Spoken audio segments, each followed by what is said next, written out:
Welcome to the Infinite Podcast. My name is Carlos Andres Ruiz, and I am with my wife, Melissa Ruiz Vasquez. How you doing today, Mel? I'm all right. Been better, Been, honestly. been But honestly, you're not gonna lie to us no, on camera yeah, with all millions of people watching. that's right. I can't be. Have you checked out the comments? Yeah, it's just so like it takes so much time to get It through takes too much them. time to get You through know. them. So what are the three elements that we like to talk about in this podcast? So of course we have relational intelligence, emotional intelligence, and character development. Correct. Yes. And so it's just a bunch of conversations about maybe things that we've gone through as coaches, as husband and wife, as friends, as a brother, as a sister, and look at from the perspective of those three because I think those three are uh, are so interwoven inside of us in a way that if we are able to uh, maximize our awareness of them and then use them for the good of others and for the good of us, I think we optimize our performance in every dimension as a human, and we live the we live to our fullest potential.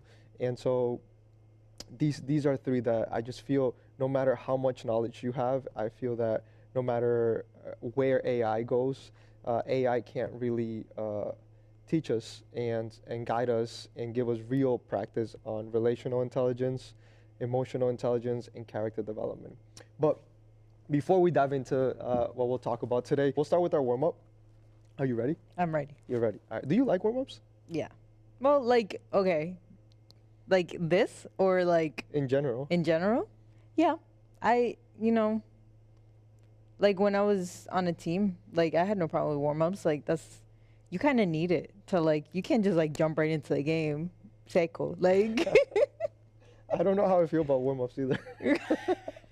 I just kind of show up and want to play. well, yeah, now yeah. But I know that that's not healthy. Like when I was an athlete, I was down because it's like you get to play the music, you're like with your teammates, like you guys get to like get into it.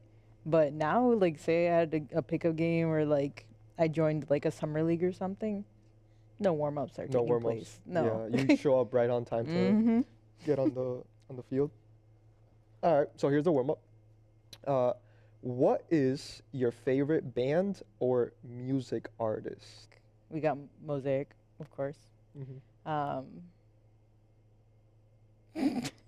That's who it. else? Like Elevation, is it? I know more songs than I know the artist. Exactly. So like Gyra, Mm, I think it's Elevation. I think so too. Lately, been listening to Run to the Father, but I Mhm. have no clue who sings it because like there's so many covers, Yeah, that's and so true. some of them are good. So I don't know who's the real one. Who's the Uh, OG? I've listened to Something Needs to Break, but I have no clue who sings that. Mm-hmm.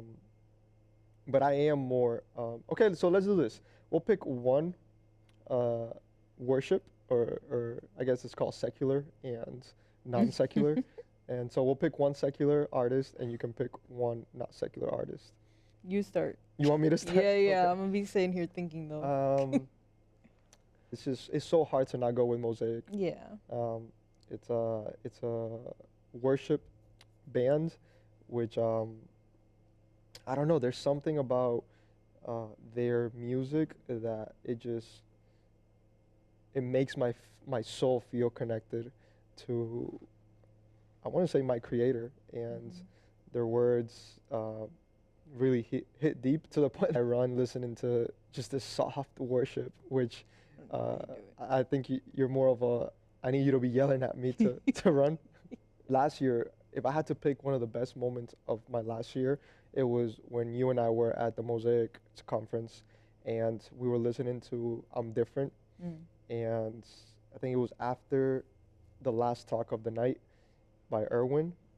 And I just felt a connection to not just God, but the space, to Mhm. you. And it was concert like, but it was almost as if when you go to a regular concert, I wonder if you just fully connect to the artist, but this went above the artist, so it was like connection to the artist, and then it felt like I connected to my creator, and it was a beautiful moment. I think their ability to because I think when I talk about relational intelligence, it feels as if relational intelligence is outward, and there's something about we forget about us forgetting that we also have a relationship with ourselves, and they feel like they're speaking first to their soul, and because their soul hears it, then everybody else that's listening to their music also feels a certain way,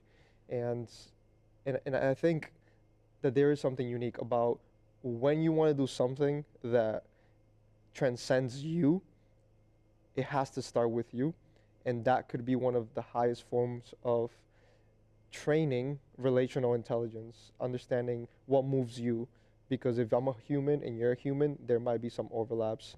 So that's my spiritual band. And then secular, oh my God, there's there's a lot of good artists. I love Mark Anthony. Mark Anthony is, I there's albums that are, it's just, it doesn't have a bad song. And so I would have to go with Mark Anthony. Did I give you enough time? No. No? Okay. No. But I think I would need all day. Because the problem with it is that whatever I choose to listen to, it depends on my mood. Okay. So, like, because, like, I cannot listen to, like, I don't know, upbeat music if I'm feeling down, and vice versa. I don't want to listen to upbeat music if I'm feeling down. Like, it depends on my mood. But lately, I've been more like Latin music. But to go in the order that you went in, Where, like, is Latin music up, low, middle? it depends, cause like there's all these kinds of genres. So like Well, the one that you listen to.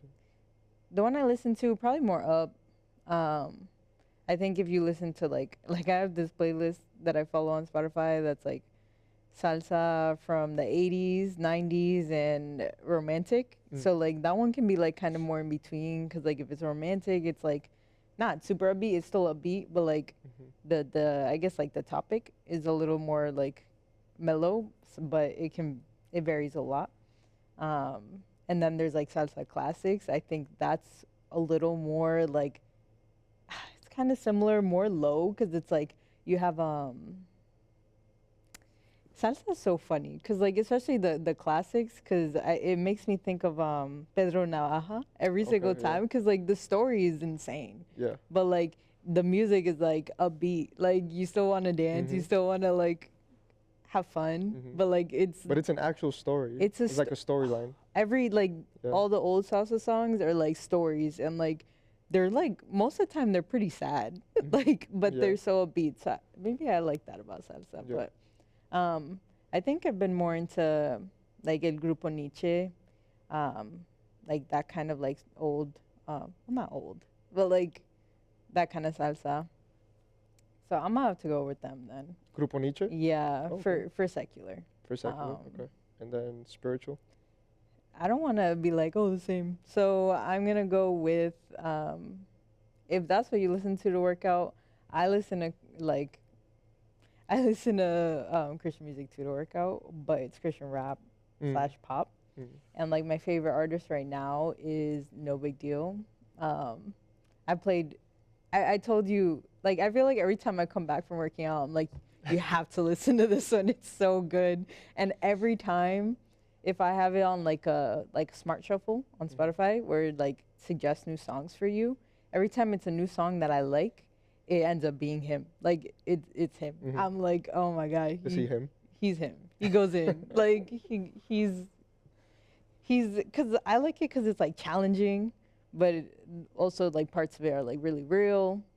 So I think that's why I listen to it to work out, because I feel like I'm being challenged, and I'm like challenging a lot of perspectives, because half the time I don't even want to go to the gym. So if I'm there, I'm gonna need someone telling me like you're doing what this. gets you in the gym. I think that's a big topic when it comes to character development. And a more simple word for character development would be self-mastery or discipline. And I think that's so important, because as athletes, we had created a universe around I work out, I eat well, I sleep well, I go to school because, at least for me, because I need to be on the field, and if I don't do these things around, I can't play soccer. Yeah.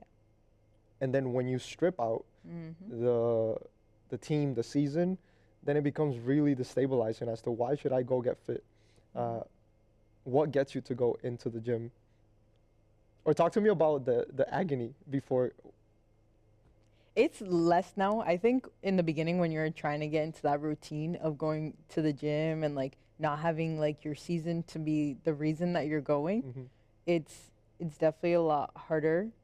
Like there's way more agony that you're like talking about. It's No, like it's like why am I literally even agony. Yeah, and like For me. you start thinking about like all the reasons why you shouldn't go. You're like, oh, but I could go later. Don't do that. Absolutely not. I'm not gonna go later. 0 out of 10. Because like it's so much for me personally. I have to go in the morning. Yeah. Because then I don't have to think too much about like when am I gonna eat? Like, am I gonna eat before? I have to have a certain amount of time after. Like I run every single time I go to the gym, so like I can't be on too much like I just ate. So like I normally won't eat before going to the gym. Like, to be honest, what gets me in the gym is the fact that I'm not gonna feel like crap about myself later in the day. So I'm guilt. be completely Oh my gosh, that sucks. Cut. That's a No, clip. That's not a cut. That's a clip. I hate that for me. Why? Because like there should be better reasons, but of course it has to be guilt. Yeah, I just don't. I feel like every time I don't work out now, I just don't feel good about myself, and like I don't need more reasons to not feel good about myself. So then like not going will just so it's kind of like, oh, let's just get it out the way. But once I'm there, I feel really good. Like I'm here, might as well get it done. Well, because like half the time when I'm in bed and I'm like, oh, what did I say I was gonna do today at the gym? And I'll like run through it, and I'll get to the gym, and say I only said I was gonna run a mile, and I'll get on the treadmill. I'm like, you know what, I could do 2. Like so, like it's like beforehand you think you can't like commit to that level, but then you like go past it because I don't know, when I'm there I just want to like go hard. I might regret it a little bit afterwards depending on how hard I go and what the day has planned. But I think guilt is a big part of it. And like we were talking about it yesterday or the day before, but like health is one of our number 1 priorities. And like if we don't work out and we're sedentary for like most of the day, that's gonna lead for a pretty unhealthy lifestyle for us, especially with the amount that we like to eat. Gotta burn some calories if I'm gonna keep putting more in, and if I'm sitting all day, it's not gonna help me. I don't disagree with the guilt. Like I go to the gym. I don't know if it's out of guilt, but I do go to the gym because I know that I eat a lot. And if I eat a lot, I need to balance. It's like a budget. And the word guilt feels intense. I think then it becomes more of like, how do you personally work with it? But I do think that a lot of the things that we do, not just you and I, but at least I notice from working with athletes or just being in relationship with people, is that guilt is a driver. And I guess let's explore that a little bit. When you talk about guilt, is it you judging yourself, or like in order for there to be guilt, does there need to be judgment? I guess so, because like, what do you say to you? Walk me through like when you don't go to the gym or you miss it, or like what is that voice saying? Like, oh, you should have gone to the gym. Like, you're lazy. Like, you could have done it, and now like there's no time. Eventually, I do get to like whatever. I'll like yesterday I didn't work out. I was like, you'll do it tomorrow, and you'll like get back into your groove like you have before. Like, it's a matter of just like eventually I'll get there, but in that moment, I'm just like I don't feel good about myself. Like, I don't think it's a self-worth. It's more of just like like a feel like a yeah like an overall feeling, like physical Yeah. feeling, less of like an emotional, like mental, like it's just like, oh, Hmm. I feel like I didn't put I didn't put gas in my car, you know what I mean, Yeah. like I don't Yeah. know. It's working with athletes on optimizing their performance. It's so important to help them realize all these voices that are in their mind. And one of the biggest things that I come to help with is this internal talk. And it's so normal for a person, and I don't imagine that it's only athletes, that I think people have these conversations inside of them, and for some reason there's this voice that, like you're saying, this voice that's telling you you you should have worked out, or you should have done this, and then you have the you that chose not to, and we choose to stay with the one that said no, I didn't want to go, but we take for granted the fact that the same voice that's calling you out is still you. And why don't we feel good that there's something inside of me calling me to greater? Mm. and and and leave that conversation with, maybe I didn't go, but something in me has expectations. Mm-hmm. And that, I don't know if it alters the guilt, but at least it tells you that it's also Melissa being concerned about Melissa or Mm-hmm. whoever is doing it. And what does it look like to be able to see the fact that judgment is not necessarily to diminish. Uh, the Bible talks a lot about the judge. Certain time the judge is going to come, and and I mean, I don't have any theology degrees, but I know that the judge, there's moments that's referred to as God, and I choose to believe that God is good, and judging God, judging good is not often the synonyms. I always feel like when people you judge me, it's like taken offensively, Mm. and and I wonder if when we look at it from the perspective of, if we could alter the idea of what a judge is taking us to the highest level of morality or justice, and it's just us trying to find justice in your example, physical wellness, and it's not that you should feel guilty because you didn't meet it. You should actually feel good because it wasn't me, Mm. it was you calling yourself to. I don't even think that it's necessarily judging you in a way that you suck, but it's like, hey, be careful. Like, just don't break the rhythm. And I think this last time or yesterday, it was good that you were able to converse back at it, because I think it could be overwhelming that it's like, yeah, I suck. It doesn't matter. I went a week working out, and then I did one, and I fucked it all up. I messed it all up. um, and, uh, and being careful with that, I think, starts to invade uh, this relational, emotional, and character development. And I think to hit all three of them, they're so interwoven. And in order to fight the emotional turmoil of feeling guilty and horrible when you don't work out, uh, you have to tap into a relational intelligence to self and know that it is you to you, but it is two yous, it's two voices, Mm-hmm. and the one that maybe is making you feel judged is actually just taking care of you. And then from those, then the character development comes, and you have the power to make the decision. You have the will, and it's up to you, regardless of whether you went or not. It is your character that will choose the next action, and that's you today. Did you go work out today? I did. And so being able to make an analysis of all of those, and the relational, and then the emotional, and then what is the character that I'm looking to portray, I think the combination of understanding all those actually is what pulls us into a healthier direction, and I think a more confident self, which at the end of the day, as athletes, you play better when you have confidence. Um, but that's a real world. Like, I love that you share that, because I think it is. I don't know that. Maybe I'm speaking for myself, but I don't know that working out is appealing. Eating is more appealing, you know.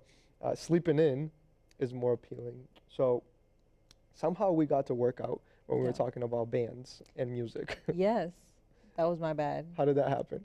Because I was talking about my favorite artist. Oh, working out to music. Yeah, yeah, yeah. Yeah, yeah. Yep. Okay, I'm Mhm. there. Okay, so you chose not Mosaic, him, Him. him. What's his name? No big deal. No big deal. But it's not What's his spelled like real that. name? I don't know. I think it's like, because he plays off the word deal, but as DYL. So my guess is that his name's like Dylan or something. Okay. But I don't know. That's a Okay. guess. That's my bad. That's your bad. I should research next time. Okay, cool. No big deal. And for secular, you chose El Grupo Nietzsche. There you go. Okay, cool. I don't know if I mean, I don't agree with a lot of things, as you know, but it's not for the sake of disagreeing. It's for the sake of finding the purity or the truth inside of it. And I don't like the secular spiritual division, and I don't like this. If I said, "Hey, what worship music do you listen to?" It's immediately taken to religion, and when we talk about worship, what happened? No, I want to see where you're gonna take this. I'm fascinated. Well, Go. when you talk about worship, is this intense acknowledgement of something that makes you come alive. And today I was I'm back on Instagram, my personal Instagram account. Forgot. I do the first quarter of the year, no Instagram on personal accounts. But I saw this video and it was in Argentina at a stadium. And there was this guy, it doesn't look like he went to the gym, but he was sitting on the fence, and the stadium was packed. Yeah. And it was him there, and I don't know, it was Like on those tall fences? on those tall fences. Oh. Yeah, he was sitting on it, and then he was just like hyping everybody Yeah. up, and he was telling somebody like, watch, and then he turned around, and he was like, this one person was directing it was a packed stadium, and there was this woman next to him also like climbing the ladder, and then also, and they were in unison singing this song, and the question that came to me was like, how is that not worship? And then I want to say that it's probably religion who has messed this up, because I think religion actually has made it so that if you don't worship God, then you're a sinner, you know, and then they've limited God to an expression of what they want God to be, and I don't think that the question is, do I worship or do I not worship? I think the question is what do I worship? And then from there, the question maybe isn't that do I worship was wrong or right? I think worship is right regardless. I think it's just, do I worship the right things in the wrong order? And I think that's when it can become unhealthy. When we worship certain things, and worship is just a deep feeling towards something that makes you feel alive. And so if I was to worship soccer more than I worship my relationship with you, that's going to be unhealthy. But is it more like of the expression of that? What do you mean? Like, so you're saying you worship something, what was the definition you gave? Something that makes you feel alive. So the expression of how you feel towards that thing. Yes. Yeah. Okay. Go on. That was just clarification. Yeah, and so if I was to worship my job or my sport or a sport more than I worship my relationship with you or my relationship with family, I think the normal narrative is that don't worship either of this. And it's like, no, it's like I would be lying to you if I told you that I don't deeply feel towards these two and that these two don't put me to life. It's just prioritizing and knowing that my wife should be worshipped more than a sport. And then it can go into like a big conversation of you should not worship anything other than God. I get that. But I can't think of the last person that saw God on earth. And I am convinced that the closest expression of God right now is us humans. And so soccer is an expression of humans, and if God is in all of them, there has to be godliness coming out of the field. When you see the passion, when you see the creativity, it's an expression of God. So we shouldn't feel some type of way for worshiping that. And again, it goes back to, it's more of how do you prioritize your worship.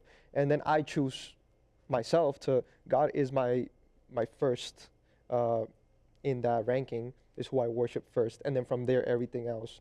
How do you choose what to prioritize after God? I'm glad you asked, because that's a tough not question, but dynamic of understanding where to put things.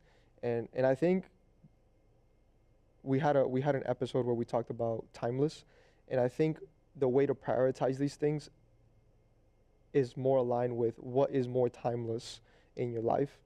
And so you and I, our relationship is going to be more timeless than my relationship with soccer. And so inevitably that puts you above soccer. And then the next thing, and then the next thing. And so it's almost like it's more of like a level of finite, and the things that will no longer exist or are limited, they go lower. And it doesn't mean you can't worship them. It's more of, hey, they can be worship worthy, but they can't be at the top of the list, because it's I think we're wired for timeless, and we should prioritize timeless. And God, therefore, just falls in first for me.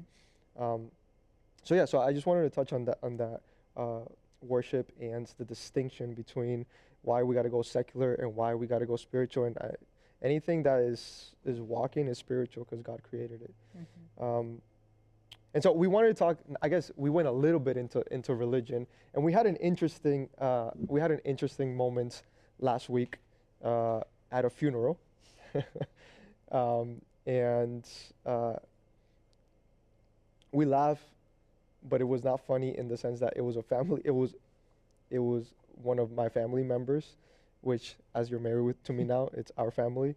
So a family member passed away, and we were at the funeral, and there was a specific incident that happened at the funeral, and I think we should talk about it and break it down and see where the relational, emotional, and character come in. What happened in that moment? A lot happened in that moment. Like, it was like 2 hours, so there's a lot of things going on. About an hour in, somebody went up and was like, we just want to like share some nice words about your family member. And one person went up who was part of a Christian church that your parents go to. So they were well known within that space, I would say. And they went on talking about how, just like kind of preaching the Christian faith, essentially. And then, but the backstory behind that is that the family, of the direct family of the loved one who passed, was Catholic. And so that kind of stirred the pot, especially with the direct family member who was there. So she had to interrupt her because she wanted to pray after essentially giving I don't know how you would say that, like, I don't know, a speech about Christianity and how Jesus is our only Savior. But as we know, for Catholic people, the Virgin Mary, or La Virgen, is very important to them. So essentially everyone in that room just kind of saw this family member have to interrupt her and say, it's actually okay. Like, we already had a priest come in and pray. So, like, just want to let you know. And so that was like a little bit of an uncomfortable situation. But it's a funeral. Not much of it is a comfortable situation. Yeah. And so there was a lot of like we talked about, a lot of. What were some of the comments that we heard after? Oh, after that, Like, we don't there have to was. go into like who made the comments, but what were some of the comments when the lady said, "Hey, I'm gonna pray," and then one of the close family members said, "Hey, no, we're not gonna pray. We already had somebody pray." What are after the event? What were some things going on? Some people said that she was essentially denying an act of like faith or an opportunity to essentially, I don't know, worship maybe, Hmm. worship God Or in that yeah, moment. yeah, acknowledge. Acknowledge Yeah. God um, and Jesus, and Hmm. you know. Um, so that was said, but it was also like we have to respect um, that there are different, and I think it's silly, conflicting perspectives on religion when it's all Christianity. But Hmm. um, Yeah. it's just the It's funny irony because of that. it is all Christianity. It's Like, it wasn't like it was even a different mm-hmm. religion, Yeah. fully different. It Mm-hmm. was like just a branch or like a different approach to it. Uh, but yeah, I did get the feeling that the person that denied that prayer was left seen as lesser, Mm-hmm. and that bothered me. Mm-hmm. I Because that person, her mother was the one that had passed, uh, and so you were watching from like you were watching this episode. Uh, what were some takeaways for you in that moment, or like did you pick a side? Like where were you? Oh, I was fully on the side of the person who stopped her.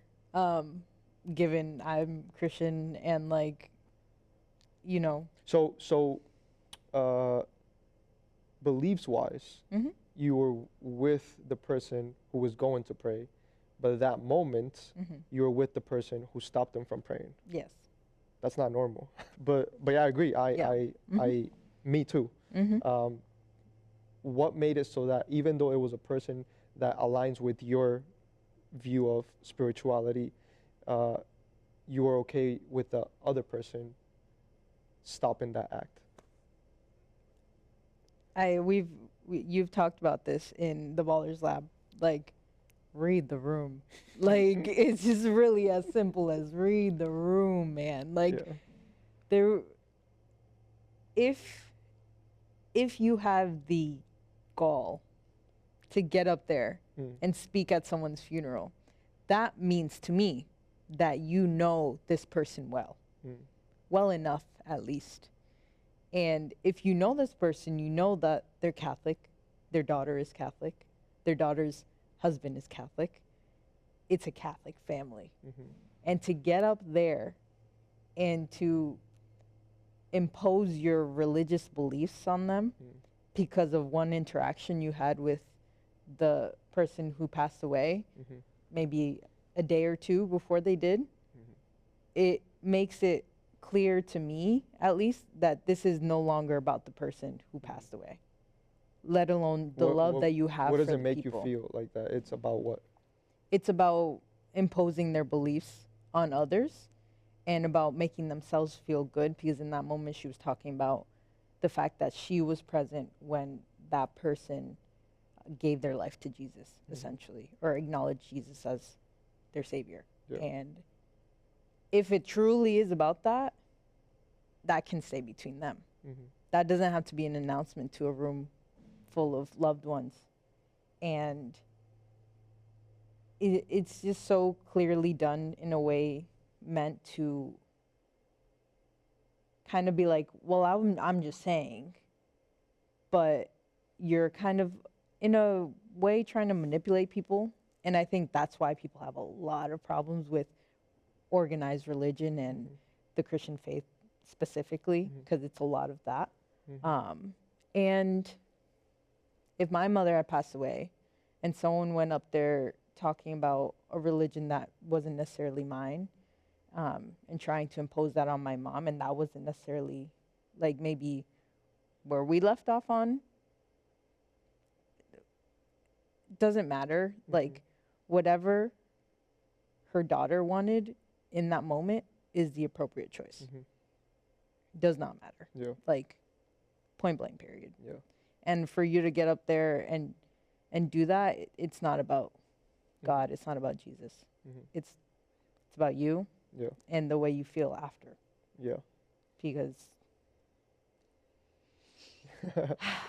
yeah, it it's was just very frustrating. yeah, I agree. Frustrating is probably the word that I feel. And I have a difficult time feeling frustration at individuals. And I think part of my emotional intelligence is the ability to, yes, I felt it, and I know that it was the words that came out of this person that made me feel that way, even towards that person for this moment. And then immediately I removed the person. And it was like somebody must have taught them to go about religion in this manner. And that allows me to not take it personal towards that person that I felt maybe could have been a little bit more aware of the moment, and this was not the moment. But I do know that we have been, in Christianity, there has been an incentive to, anytime you get a chance, put Jesus down people's throats. And I believe in Jesus, you know, but I think Jesus believed in humans first. And Jesus came for humanity. He didn't come for Jesus, you know. And the highest form or the highest expression of relational intelligence, emotional intelligence, and character development, for me, I see it in Jesus. His ability to pivot to the human and not to a religion, I think is what made him so that 2,025 years later, he's still, whether you believe in him or not, like even just time is before Christ, you know? And there's still books, and the Bible's still one of the most read scriptures regardless of, so even if you don't believe in Jesus as Christianity or Christian, he has impacted the world. And I do think that aside from the spiritual thing that he has done to reconnect us, I think he showed us a level of prioritizing the humanity in front of us. And it's sad for me to see how someone who I do think means well, I think that woman means well in the sense that I want to share what has changed my life. And for a moment, we forget that it's not about us. and even for that moment, it's not even about life. Yeah. We have lost a life. And so what does it look like to read the room, like you're saying? Because I think if you could put relational intelligence in a phrase, is read the room, and character development will probably then be write the room. Yeah. Based on that, and then emotions are probably everything that's in between. So so it's unfortunate because I do think it was beautiful act of courage from the relative that stopped the prayer. And she was looking out for what she felt her mom's heartbeat was. And unfortunately, that goes seen as disrespectful in that moment. And I also think it was a beautiful intention for that lady to want to share something that has changed her life. Yeah.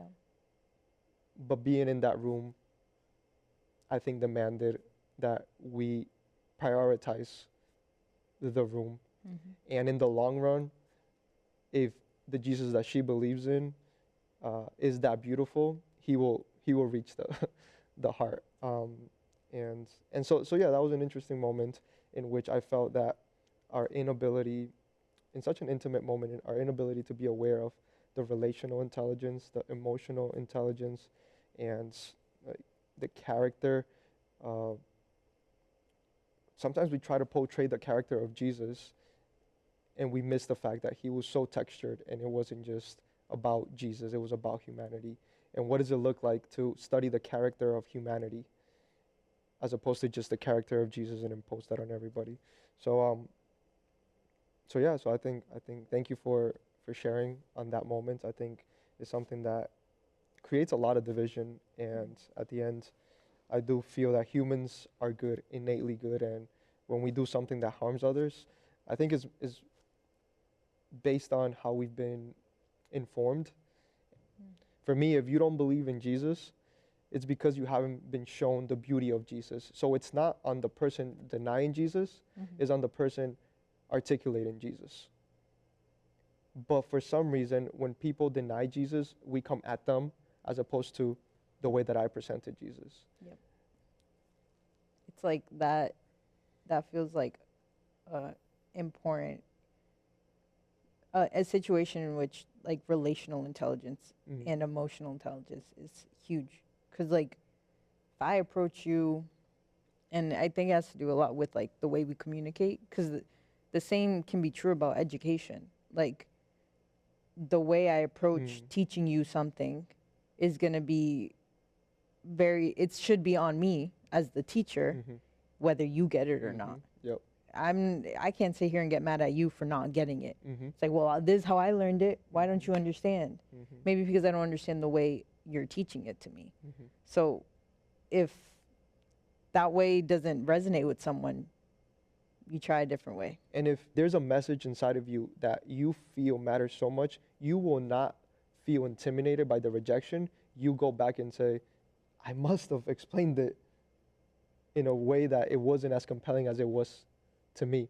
And so if you have a message of love that really sits deep inside of you, and somebody rejects it, I think you are not portraying love to its purity, Mm. because nobody rejects love.